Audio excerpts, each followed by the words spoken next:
Good morning, everybody. Good to be with you today. Today we begin our new lesson. It's called The Cave in the Light. Over the next couple of weeks, the meaning of that term will start to make more and more sense to you. We've met the first of the Greek philosophers, the ones we call pre-Socratic, and they had some strange and maybe interesting ideas, but we're probably not like super impressed. Like, I don't see how you build a civilization on guys arguing about whether everything's made of water or not. And you're right, you don't build a civilization on that. Our civilization is not built on those philosophers. It's built on these philosophers that we'll be talking about over the next few days. And the first and most important of them is the great Socrates. We're going to start our discussion of Socrates in what may seem like a strange place. We're going to start our discussion of Socrates by hearing about 3 minutes of a speech from Martin Luther King Jr., who I'm sure you know enough to know did not live any time close to when Socrates lived, but I hope you'll indulge me for a second and all will start to make sense. Just so you understand what Dr. King's talking about in this video, I'll give you the context. It's 1968. He's in Memphis, Tennessee. There had been some protests organized, and the city government said, nope, you can't hold these protests. You can't hold these demonstrations. And so the city passed what they call an injunction. An injunction is when a city says you can't do something. I'm only telling you that because when he mentions injunction in the video, you'll know what he's talking about. He also makes reference to a story from the Bible. Martin Luther King was a minister. And just so you're aware of what he's talking about, he's referring to in the book of Exodus, where Moses leads the Hebrew slaves out of slavery into freedom and ultimately to the promised land. So that's the biblical reference he makes. But now enough from me, at least for a moment. Let's hear from Dr. Martin Luther King.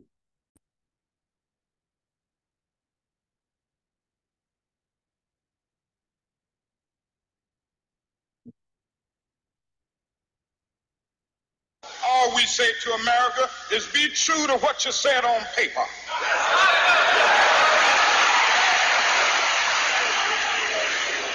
If I lived in China or even Russia or any totalitarian country, maybe I could understand some of these illegal injunctions.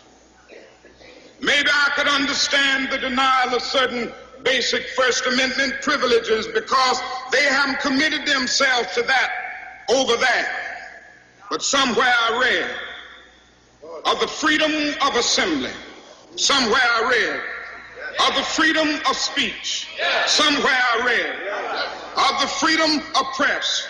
Somewhere I read that the greatness of America is the right to protest far right.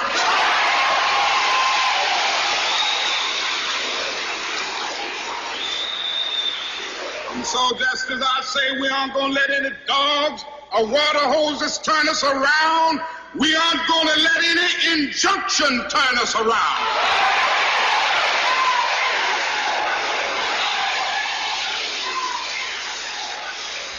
Well, I don't know what will happen now. We've got some difficult days ahead. But it really doesn't matter with me now because I've been to the mountaintop. I don't mind. Like anybody, I would like to live a long life. Longevity has its place. But I'm not concerned about that now. I just want to do God's will. And He's allowed me to go up to the mountain.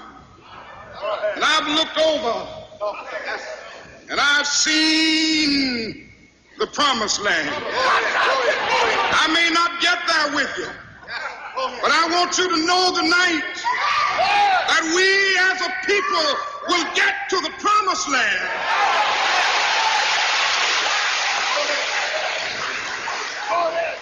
So I'm happy tonight. I'm not worried about anything. I'm not fearing any man. Mine eyes have seen the glory of the coming of the Lord.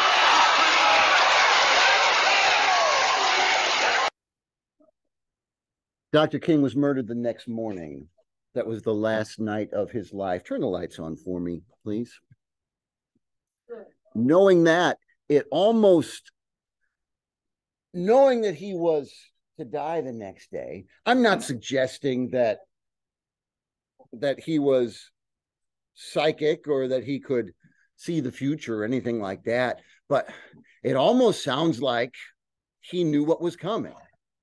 He says, I've been to the mountaintop. In the biblical story, Moses leads the Israelites out of Egypt. He wanders with them in the desert for 40 years. He gets to the border of the promised land. He climbs a mountain, looks at the land they've been promised, and then Moses drops dead. Moses never sets foot into the land of Israel, but the people enter after his death. Martin Luther King says, I've been to the mountaintop. I've seen the promised land. I may not get there with you. It's like he knew what was coming. Again, I'm not suggesting he was psychic. What I am suggesting is that he knew the way the world works. And he knew, we think of him as the great hero that he was in his day when he was alive. Yes, many, many people loved him, but he's also one of the most hated men in America.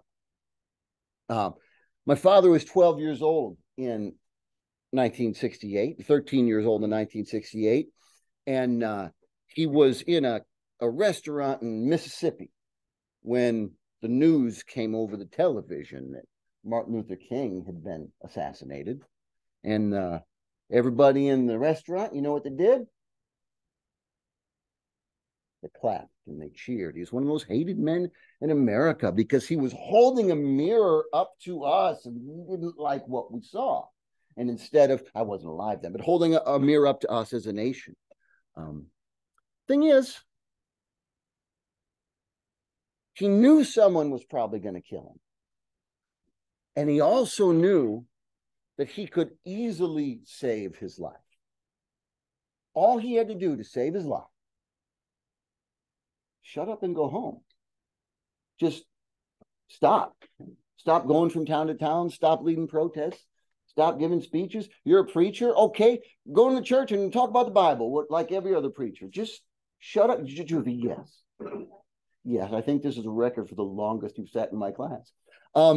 Just shut up and go home, and he would still, well, he might still be alive today. This isn't ancient history. He'd be in his 90s, but he may still be alive.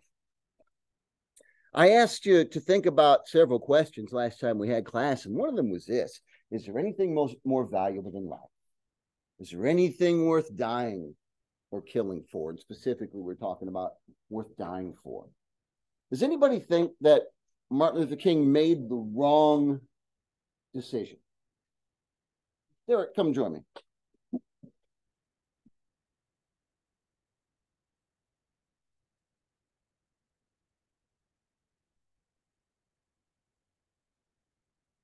How are you today, Derek? Very good. So basically, he made a decision that he knew would get him killed. Mm-hmm. And you don't think that was the wrong decision? No, how come? Well, I think that he had a wife, he had kids. He wasn't an old man. He's probably younger. I should know this I should hold on for just a second. Anyway, Derek, you were saying. So I think that in this case, and I guess it was right to just the next day drop dead because the damage has already been done. He's already said what he wanted to, and it's in public and everybody knows. And so if he knew he was gonna die next day, but he probably died with a smile because he knows that he has already given that big message that everybody used to hear. So perhaps he dies with a smile because he knows his life was about something, and therefore his death was about something. You know, he died 11 years before I was born, so I get all my information secondhand. But he was easy to ignore when he was alive. But when he died, he became a martyr. When he died, he became a hero. And when he died, it made a lot of the people in this country who look more like me than like him. It made a lot of us ask ourselves, how did we let this happen? How did we let this man be destroyed?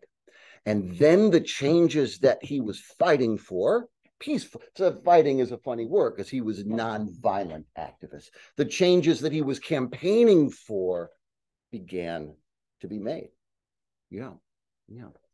You'll see the relevance of Martin Luther King to Socrates a little later. Martin Luther King's not the only one who made a decision like that. Look into the life of Mahatma Gandhi. He made a similar decision and was also killed. Look into the most famous of all, look into the life of Jesus. And just like Martin Luther King, this isn't even a religious point I'm making, just a historical point. All Jesus would have had to do was shut up and go home. You don't crucify people for being a carpenter. They crucify them for arguing for change in society. Thank you, Derek. Let's jump back in time now. We're going to meet Socrates. Socrates operated in the city of Athens. We took a video, making that sound. We took a video grand tour of Athens in yesterday's class. Remember, in ancient Greece, there was never such a thing as ancient Greece as a single nation. That in the ancient world, all the Greek city-states were independent. A few weeks ago, we compared it to what would it be like if Kissimmee and Davenport and Claremont and Haines City and whatever the rich one is up the road, Celebration, if they were all independent countries with different kinds of government, and sometimes they go to war with each other. That's what ancient Greece was like. Athens is really the one that has been the most significant to our civilization. And Athens, anyone remember what kind of government Athens had? Miguel. Yes, come join me, Miguel. So Athens was a democracy.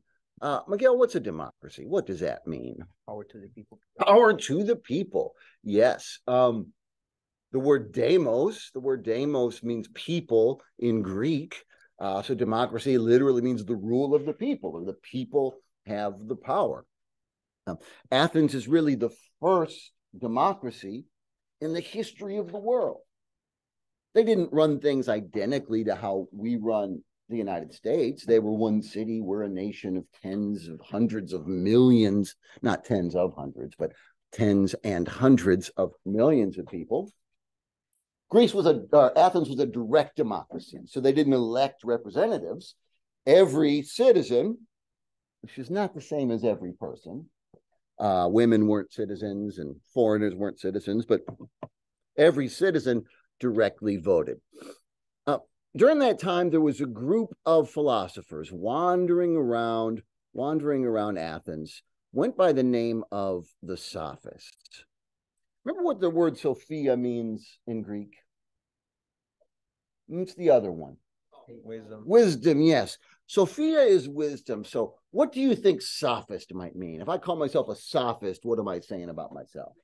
That you're a wise person? That I'm a wise person, yes. So you have this group of teachers wandering around, and they call themselves the wise men or the smart guys or the know-it-alls. So they're already kind of annoying to us, aren't they? What they would do is they would walk around, and if you give them enough money, if you hire them, they will teach you how to win arguments. Why is that important in a democracy, to be able to win arguments? People can listen to your opinion. People can listen to your opinion and then do what? Decide, make changes, right? If I don't like the policy in Athens, it's the same as the United States today. If we don't, does anyone think that every policy in our country today is perfect and everything's fine and we don't need to change anything? Anyone think that? No. And in a democracy, if you want to make change, you've got to convince a majority of the people to share your point of view. It's not like a monarchy where you just got to convince the king. So the Sophists would train you in how to make speeches. They'd use rhetoric, how to manipulate people with language to get them to share your point of view. And they would do this without showing any concern for whether what you're arguing for is good or right or true. They didn't care about that. They were teaching you how to win. Why might that be dangerous? Here, Kylie, come tell me why that might be dangerous. Thank you, Miguel. To train people how to win arguments without any concern for whether what you have to say is true. It can be concerning because if you have people in power that will make wrong decisions or bad decisions, it can lead to the downfall of the country or worse. Yeah. So what if I don't like people whose names start with a K and who have sort of maroonish dyed hair? What if I think people whose names start with K and have a sort of maroonish dyed hair are the cause of all our trouble? And if we want to get this country back on track, now dang it, we got to do something about these people whose names start with a K and they got that maroonish hair. We need to load them all up in trucks and we need to drive them trucks right off the edge of a cliff. Well, is that a very good idea? Kylie, is that a very good idea? No. No? Okay.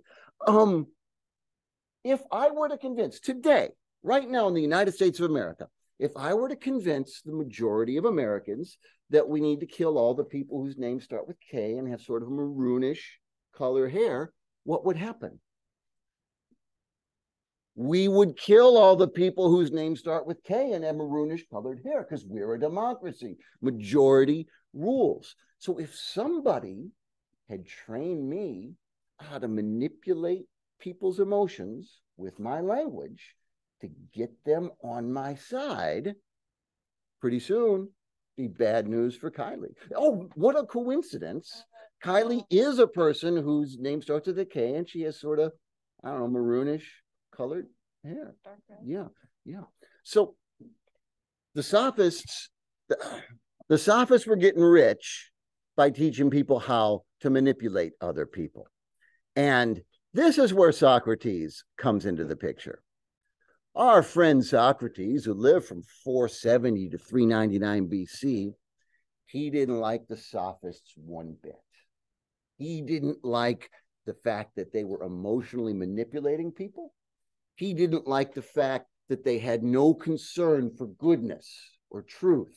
Now, in fairness, most of what we know about the sophists comes to us from their enemies, right? So there's an asterisk there. When you talk about your enemies, are you always fair in how you describe your enemies, Kylie? No. Who are your enemies? I want names. Stop. I don't want names. Yeah. See me after class. You can tell me who your enemies are.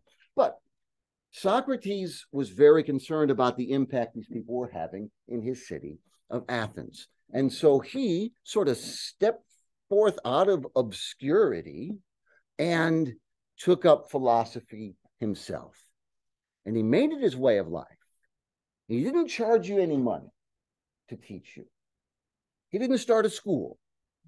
In fact, he lived the rest of his life in pretty deep poverty. It said he didn't even change his clothes or take baths, which is not something that we would appreciate today. That's like you, Derek, right? You don't change your clothes or take baths? Yeah. Derek and Socrates, just like this. They got the same grooming habits. And whereas the sophists walked around saying, look at us, look how smart we are, look how wise we are, Socrates famously said, I'm not wise at all. All I know is that I don't know anything. I don't know anything. And that's not okay. He said, I don't know, but I want to know. So he went on this quest. And the quest was that he was going to improve the lives of the people of Athens by opening their eyes to the wisdom and the knowledge that they had buried within them. Are you ready to be super impressed with me, like even more impressed than usual? Kylie, are you ready for that? Be super impressed with me? All right. It just so happens that I've memorized every word that Socrates ever wrote. And I'm going to recite for you right now the complete works of Socrates.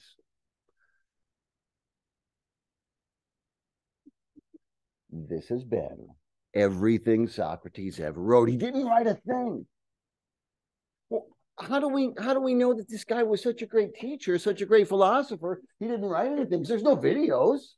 You know, like, do you think they had video cameras in 470 BC, Kylie? Oh. Yes. Kylie said yes. Oh, I Kylie, how you didn't. so dumb? Lies.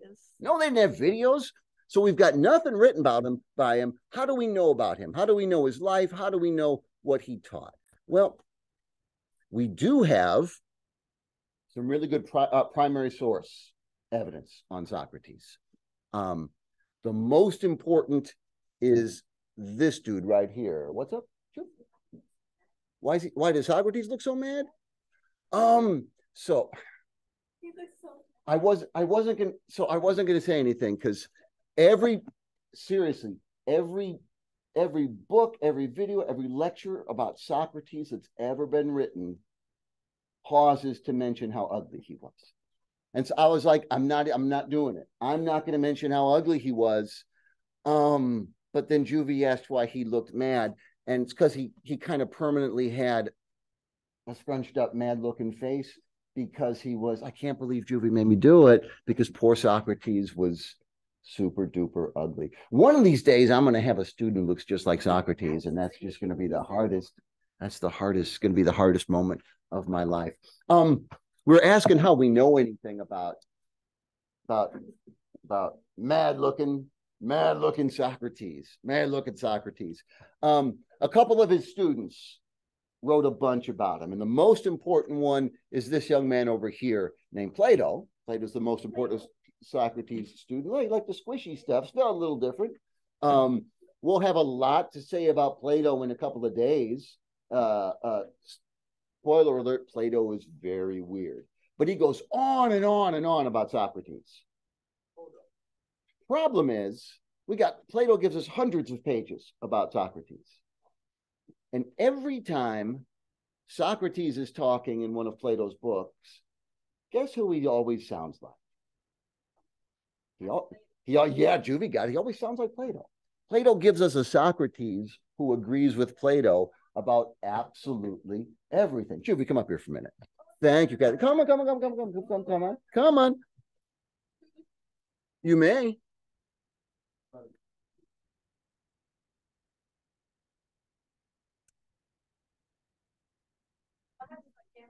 You sit right here, Joe.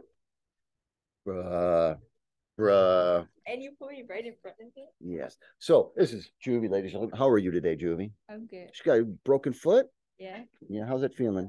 It's all right. It's all right. All right. Hope it heals up. Nice. So let's say 20 years in the future, Juvie decides to write a book about the greatest teacher she ever had.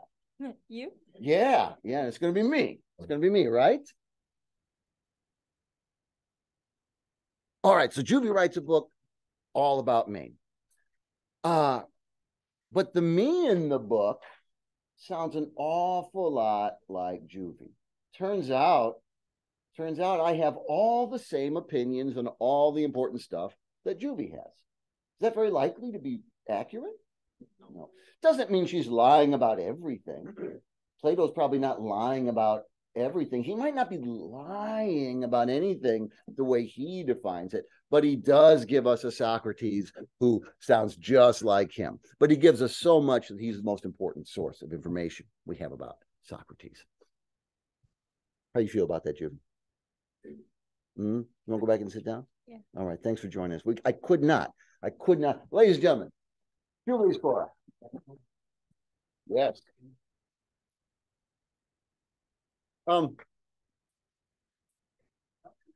So Socrates would go around Athens teaching people, and he tended to annoy people, Brandon. Yeah. He tended to be, I'm going to implement your idea next time. He tended to annoy people. In fact, he described himself, he said, I am the gadfly of Athens. You know what a gadfly is? Or what's it sound like it is? Okay, Derek said it sounds gay. I don't know if they have homosexuality in the gadfly community. Gadfly sounds like a bug. Yes. Socrates compared himself to a flying bug that would buzz around in your face and annoy you. Because that's what he would do. Who's bought something in the last few days? Okay, Ray, come join me. Oh, say Ruben. Okay, Ruben, get up here. But move quickly. Ruben, while you're on your way here, tell me something you've bought in the last few days. Tell me something you've bought in the last few days. Got a mouthful of food. What's something you've bought in the last few days? Those shoes. Okay, so. Not these. Oh, but you bought shoes. Did you buy them in person or Amazon or something? In person. All right. So here's what Socrates would do. Imagine Ruben's on his way into the shoe store, and Socrates would stop him and he'd say, hey, what are you doing? You're on your way to the shoe store. Socrates has stopped you and he said, hey, what are you doing? Buying shoes. Buying shoes. Why do you want shoes? I like them. Why do you like them? They look nice. They look nice. So what does it mean to look nice? What is beauty? I'm annoying the crap out of you, aren't I? Yeah. Socrates annoyed people. So his method, Socrates rarely lectured. He wasn't like me, who would just go on and on and on telling you stuff. Socrates would ask you questions. He'd stop you on your way to the market, and he'd ask you question after question after question. And he'd keep asking you questions until this happened. What's going on? What's going on with Mickey Mouse here? He's thinking, and he's got, what'd you say? He's got an idea. So if you experienced that before, you're thinking about something, and then all of a sudden, bing, the light bulb goes off over your head. You have this light bulb moment. Socrates didn't talk about light bulb moments because there weren't light bulbs at the time, but that was his method of teaching. He would teach people by asking them questions until, bing, the light bulb went off over their heads. What's more valuable to you? What means more to you? Something you learned because somebody told it to you, or something you discovered for yourself? Yeah, Juvie's excited about it. Something I discovered myself, she said. And that's a really good feeling. Maybe you're working on, most of you in algebra this year. Some of you know. So maybe you're learning a new. I'm so bad. I don't even know what you're learning a new algebra thing. You're learning a new algebra thing, and you're staring at the paper like, oh, this doesn't make any sense. This doesn't make any sense. And then, bing, it just all comes together. Nobody handed that to you. And you yell, Eureka, I've got it. Nobody handed that to you. It almost feels like somebody did. It almost feels like inspiration. It almost feels like it came like supernaturally from outside of you. And that's so much more valuable. Socrates would ask you these questions. What is love? What is goodness? What is beauty? What is truth? Right? And so he asked you something like, what is love? And someone would say, well, it's like, way parents take care of their children, or husbands and wives. He'd say, hang on, I didn't ask you to give me an example. I asked you to tell me, what is love? And his point is this. All these things we live for, many of us, we commit our lives to finding love. We want peace. We want goodness. We want beauty. We want truth. We dedicate ourselves to pursuing these things. But if we don't actually know what they are, Isabel, you find out later. Good eye, but spoiler alert, I should have picked a different picture. Yeah, Ruben, get out of here. Nobody wants you. Put my feet up. Yeah, now this chair is finally being useful. All right.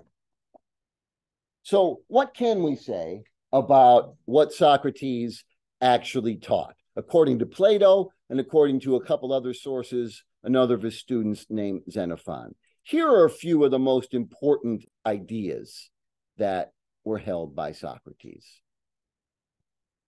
What's the most important thing for a person to know? What's the most important thing to know? Raji, what do you think? It's the most important thing to know. Ooh, Juvie said your personality, like your own personality? Ruben. Ruben says language. Most important thing to know is language. Juvie says your own personality. Now, we've talked about language and what a big deal it is. So I think language is really, really important. But according to Socrates, the most important thing to know is to know yourself, Those words were carved over the temple of Apollo in Delphi, and Socrates adopted them as his own. If you're going to plan out how to live your life and how to live your life well and how to end your life well too, you can't make that plan if you don't know what you are. You can't make that plan meaningfully if you don't know what people are. So most important, know yourself. Second most important, know humanity. This is a big turn away from what the earlier philosophers were doing. The natural philosophers were all about nature. They want to know about water and earth and fire and wind and what makes things drop and what is the world made of. Socrates says, quit wasting your time with all of that stuff. For Socrates, this is not a quote from Socrates, it's a quote about him from a living philosopher, Peter Kraft. Anthropology, which is the philosophy of humans, of human nature, not cosmology, the philosophy of the physical universe, the cosmos, is the central issue, the key to philosophy. It should all be about us. Who's got time to worry about atoms? Socrates would say.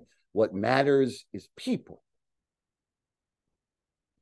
Once you know yourself, you've got to ask yourself what's worth your time and attention. And according to Socrates, what do you think? What's the best way to spend your time? Yes, ma'am. Okay, I'm recording class. We'll talk later. I'm recording this. I don't want this on YouTube. Thank you, though. What is worth your time and attention? Learning yourself, says Derek. Okay, sure.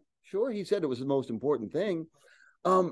Socrates says to spend your life well, you must be devoted to arete. That's a Greek word that means excellence. You must figure out what is the greatest good. A lot of suffering in life, Socrates would say, is caused not by people just being evil psychopaths. There are a few Jeffrey Dahmers and Ted Bundys out there, but most people are not Jeffrey Dahmer or Ted Bundy. Ray's giving me this look. Ray, are you the next Jeffrey Dahmer? Do you like to lobotomize and eat people? You shouldn't do that. That's not excellent. Most suffering, most of our trouble, Socrates would say, comes from us taking lesser goods and treating them as higher priorities than greater goods. We get our priorities out of order, right? I snap at somebody. Isabel, stop it. Quit talking. Why? Because I'm being annoyed, all right? And the passing good of my peace and quiet, I'm making that more important than the living, breathing human being, Isabel, over here. And so now I've been disrespectful to her instead of saying, Isabel, could you please be quiet? I've been disrespectful to her. I've humiliated her. I've embarrassed her. I would never do that. Would I, Willie? I'd never do anything like that, would I? She's ignoring me. Yes, Derek. Well, so in that case, patience would have been the virtue that allowed me to pursue the greater good over the lesser good, the greater good of her dignity over the lesser good of my mood and my peace and quiet at the moment. Socrates says, figure out what's the greatest good. And Peter Kraft, that same philosopher, describes it by saying, if anthropology was the key to philosophy, ethics The study of good and evil, right and wrong, is the key to anthropology. You want to know yourself as a person, then know what is good for people. Now, where's the good to be found? Where do we go looking for what's good? People in this picture are having a good time with the red cups. Yes. Now, I would be miserable in that picture because I'm old and I'm a hermit. But surely they're having fun in that picture. But I'm not saying people shouldn't be having fun, but is momentary pleasure, which honestly has a lot of power to distract us all the time. Everybody wants to feel momentary pleasure, and we sit and think about different ways to feel good for a minute or two or an hour or two. But is that where the greatest good is to be found? Well, Socrates would say no. Socrates would say the greatest good is to be found in, people are going to think I'm crazy when they watch the video. My students don't actually watch my videos, but if anyone did, because this black box that you all see, they won't see that in the video. So they'll think I'm insane, but there's a black box covering up what I want to say. The greatest good, according to Socrates, it's not a quote from him, it's a quote about his teaching. The greatest good is not wealth, pleasure, power, fame, or honor. None of those things are bad, by the way. Socrates is not saying pleasure is bad, power is bad, but they're not the greatest good. The greatest good is virtue. And virtue is not just good behavior. I did a good thing right now, or I really, really wanted to do a bad thing, but I didn't. I resisted the temptation for once. I really, really, really wanted to pick up this chair. Who's on screen? Pick up this chair and hit Miguel with the chair, but then I didn't. Okay, that's good behavior. Virtue is good character. Right? It's not just what I do, but what I am. Right? To not tell a lie once when I want to, okay, good for me. To become someone who is honest, that's virtue. So Peter Kreeft, talking about Socrates' teaching, says, without that, even if you get straight A's and everything else, you flunk life. Personal virtue is the key to ethics. Know yourself. What is a person? From Socrates' perspective. Remember that question during the Weirdos of the Universe? I said, are you your body or are you in your body? Was one of the essay prompts that you could have chosen to write. Well, Socrates has his answer to this. And Socrates comes down firmly on the fact that this is not me. This is just the box I came in. That the real you, your true self, your true essence is not physical, but spiritual. Your true